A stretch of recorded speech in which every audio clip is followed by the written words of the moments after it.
Hi, it's Paul here from Copy Cognition, and in this video we're looking at the final part of our use of data sets with ChatGTP to create unique and interesting articles. Now, in the previous videos, we looked at where you can obtain different data sets. We looked at reasons why you'd want to use a data set. And we looked at the initial cleaning process and preparation for the stage we're now at, which is analyzing it, getting some insights into the data, and producing a detailed and interesting article from this data. So we've already discussed previously that our goal is to look at carbon capture in particular, um, and the data set that we're using, as you've seen before, is the tree data set. As you remember, or you may remember from previously, this is an enormous data set. It actually is 817,000 entries of trees. Uh, for this well, for all the boroughs of London. Um, and as we've also seen already, that the data has its problems in that there isn't a great uniformity. There are variances in the way that the data was entered. And whilst ChatGPT can usually get through these, especially with a data set this size, it does create problems and it can become easy for them to miss, for it to miss the or certain information if we're not careful. Hence why we did the initial cleaning. But that cleaning itself isn't necessarily going to be enough. So as we also see here, what we've done now is re-uploaded the clean data set here and the borough size data set, which is the additional set of data which dictates the size of each borough, which will be important when we're looking at things like tree density, which is a major factor in carbon capture. And so the first thing we've done after that is set up our custom instructions. Now, these are very important. Again, when you're using ChatGPT, it is crucial you set up a framework through which ChatGPT can work. If you just run with it, so to speak, ChatGPT can draw from all different levels of its knowledge, which is fair enough. But if you focus the idea of setting it a role, setting it a frame through which it can work. And in this case, we've asked it to be a professional data analysis with a huge amount of experience. We could have written 20 years, 30 years, etc. And the point of that is that the results you will get will be far more focused, far better than you would if you just have general or no framework or no role at all. And we've also looked so we've in this, just to clarify, we've also looked at exhaust gases, which of course carbon is one, and the benefits it provides, etc. And we've asked it to think about thought-provoking questions. So we're framing what we're going to do before we even start. So ChatGPT is an idea of what we're looking to do, and then obviously we've asked it, because we're going to create an article from it, we want it to be as human as possible. So we set it a few criteria. Uh, Mostly these are the same that I would always use. It's something I'll do a video on in future, how to set up custom instructions to fit the tasks that you actually got with regard to ChatGPT. But here we're looking at keeping it or making it as humanly readable as possible. So it's got a decent reading age. It's clear. It keep the paragraph short. This is for SEO benefit as well, because although I haven't put a lot of SEO information in this particular set of custom instructions, because it's the article itself is not intended for a specific keyword to rank per se. But if when generally writing an article, you're targeting a specific keyword or set of semantic keywords, you would also add in some additional instructions here with regard to SEO. But again, that's for another video. But just to say that it's important to get your customs instructions right before you even start. So now we've done this and we've set up our data sets. We've asked ChatGPT to look at the data sets and provide us some initial insights. So what ChatGPT has come back with, it has looked at the data sets. It's decided to merge and clean the data if it was necessary.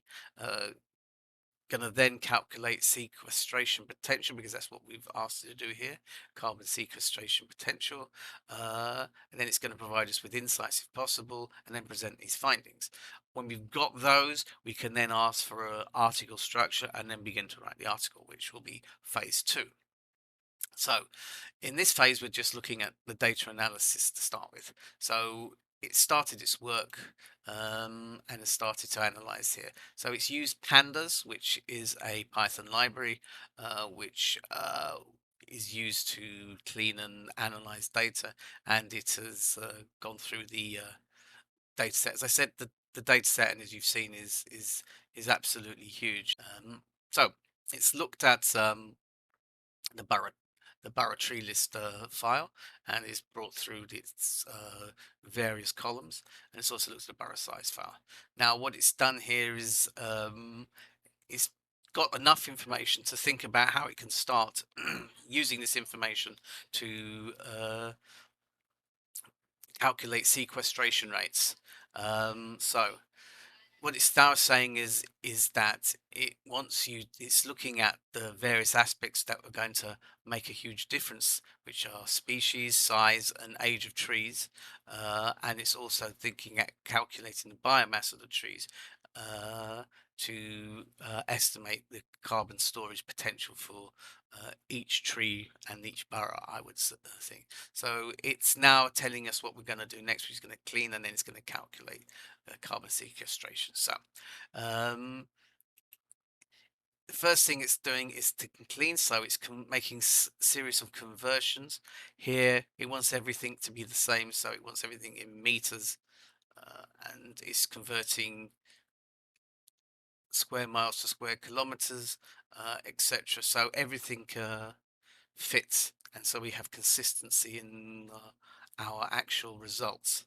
So it says it's cleaned the whole data. It's gone through all 800,000 plus entries, and it's letting us know here what the adjustments are. So it's listing all those here.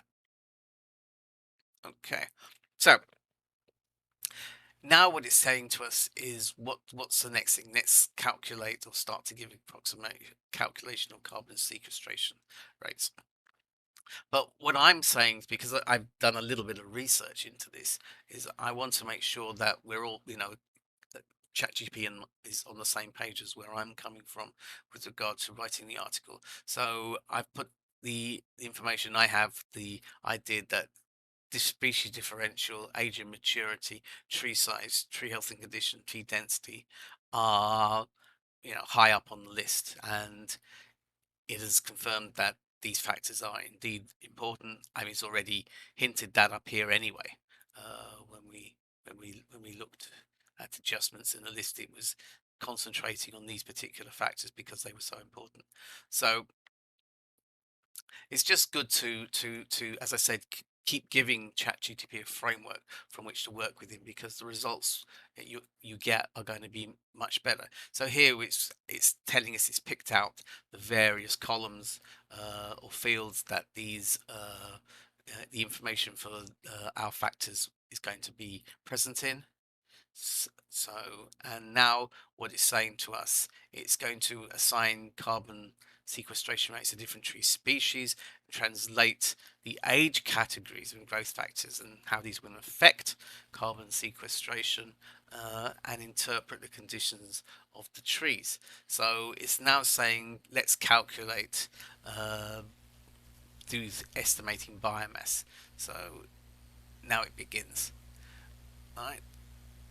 So it starts through working through the various borough size, and which will provide issue of tree density, which we get here.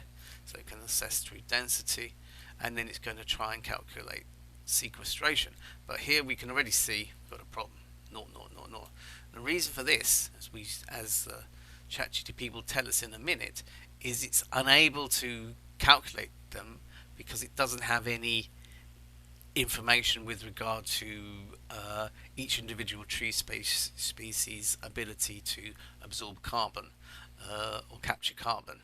So what it's asking me to do here is, can I provide it with specific figures for each different type of tree or the main different types of tree, and then it can extrapolate further information from this. Now, this possibly it should be something it would already know deep within its system, but obviously it's saying that it doesn't have this information to hand. So I've decided that in this case I'm going to try using another language model in Bard to obtain this information, which is what I did. Now here we went across to Bard and I asked a simple question is, can I list in a table individual tree species carbon sequestration rates? Fine. Here was its initial list for me. Now it's made the quite obvious and clearly important statement that these are just estimates, and they all are. Everything that we're doing here is, is more like a outcome, but it's giving us an idea, giving us a map really of which area is better than others. Precise figures are going to be almost impossible because of the nature of the data that we're working with. So, not, without absolute clarity on the condition of each tree, and it just doesn't exist in the data set, with much of that data missing, it's going to be impossible to tell. So this is just giving us an indication, giving us direction as to which buzzers are going to be able to provide the best, or have the best carbon capture ability with their tree stock. But one of the things I do like about Bard is it provides three different options. A lot of people don't know this. So if you go up to view other drafts, it'll give you three different alternatives. So we chose two. So we go back to here, we go back to our chat GTP. So I then uploaded, after it's asked me if I could change thing, I uploaded the list, and so it's saying thanks, blah blah blah.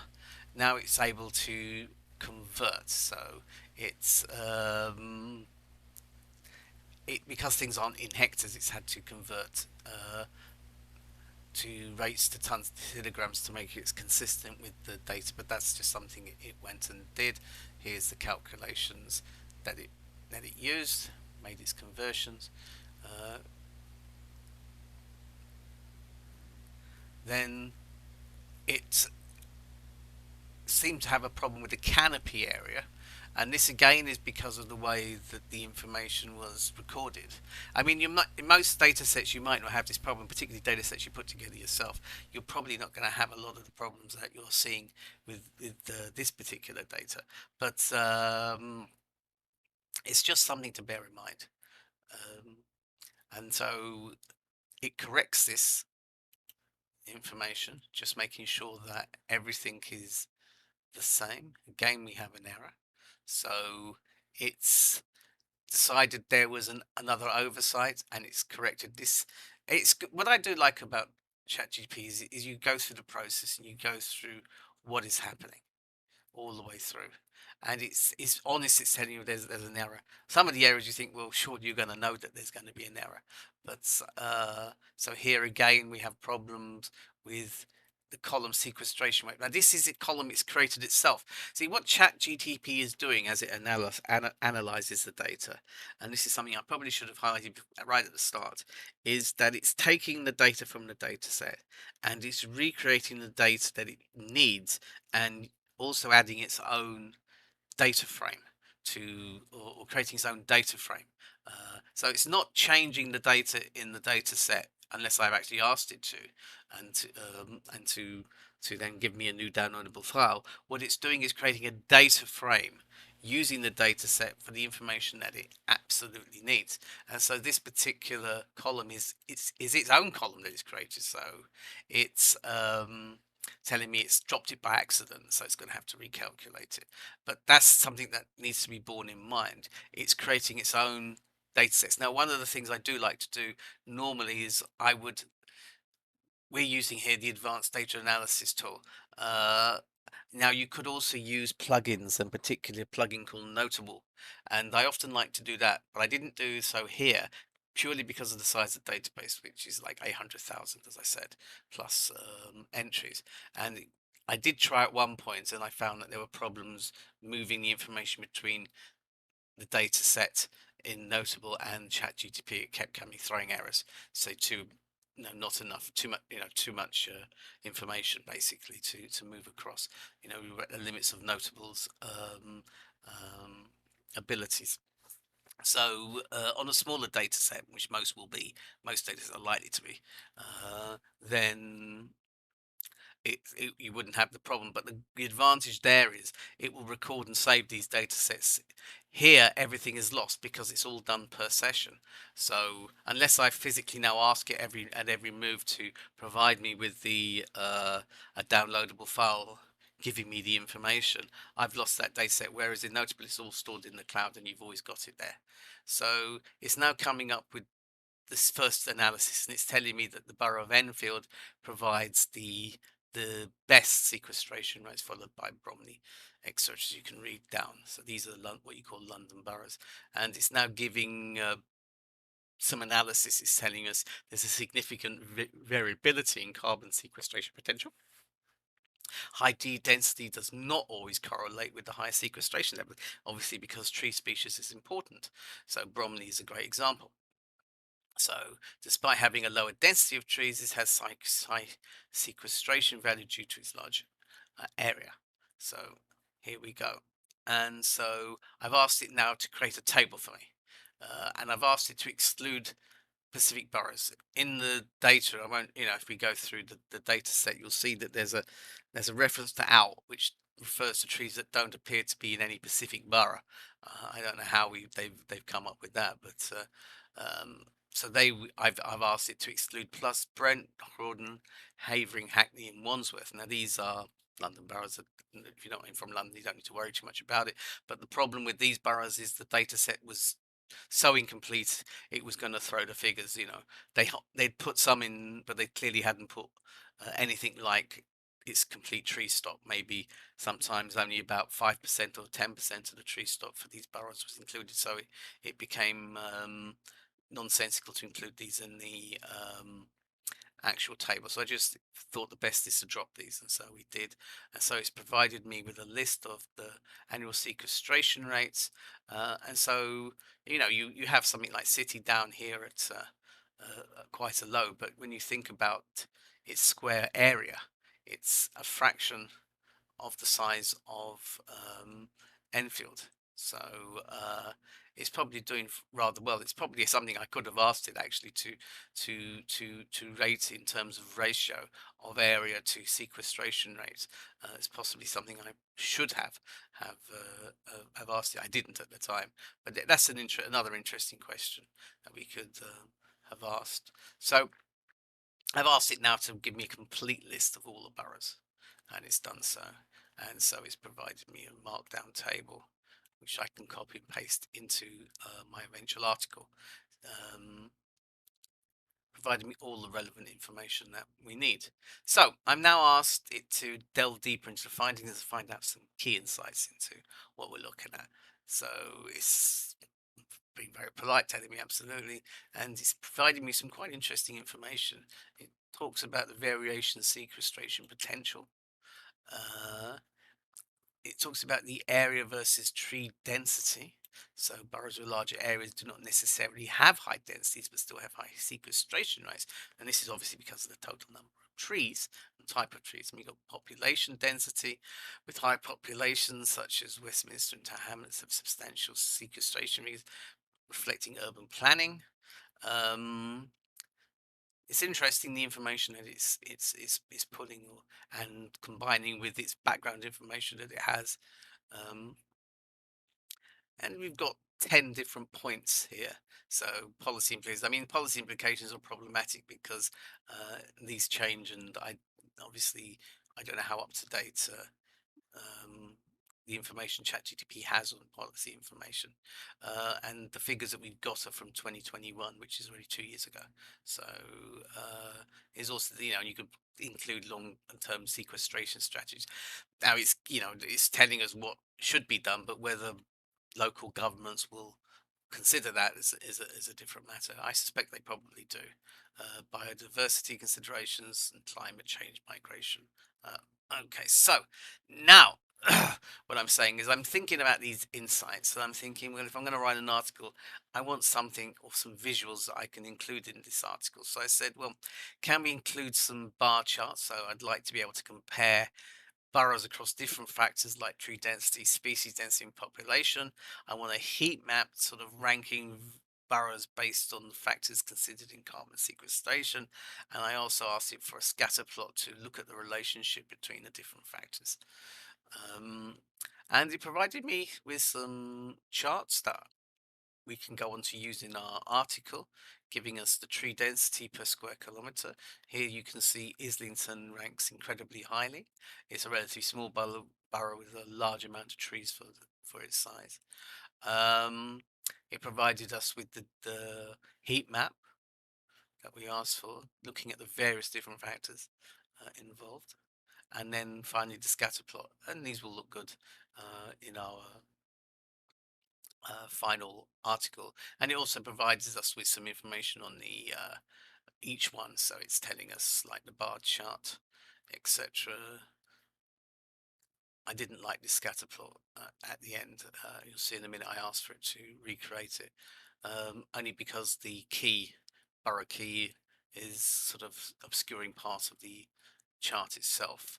And it's just basically telling us what, so the information is good here, but it's something it's just repeating what we already know. So here it has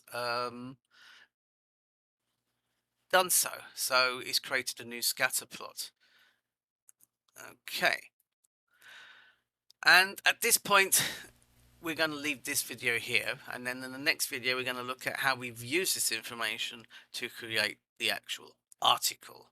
But at the moment we've done with our analysis. ChatGTP has in its mind, or it's its memory, the information that is pulled from our data sets, and we can proceed with writing an article. So in our next video we will look at how we can use all the information now to put together the information, the charts we created, to create a detailed and unique article